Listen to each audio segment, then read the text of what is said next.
In order to overcome some of the weaknesses of the ISD approach, there are a number of things that we can do. One of the most important things we can do is weave in some flexibility. We do not have to progress exactly as the model states, step 1 through 7. We may get to step 6 and realize that we need to go back to step 3 and step 4 in order to make sure that the training program is a success. That is also okay.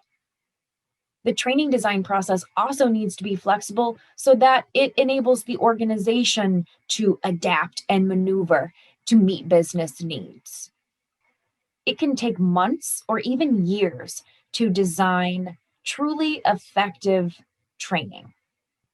In some industries, change is the norm. A year is too long to spend designing a training program. The process will need to be sped up in order to address the constantly changing business needs and constantly changing training needs.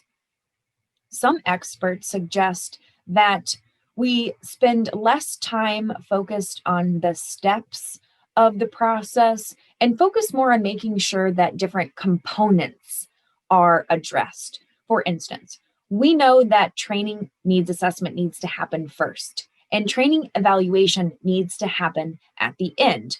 The order in which we complete steps 2, 3, and 4 may differ depending on our circumstances.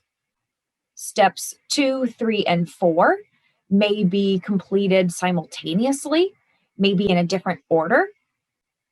The important thing is that we include all of the necessary components, not so much that we complete step 2 before we complete step 3.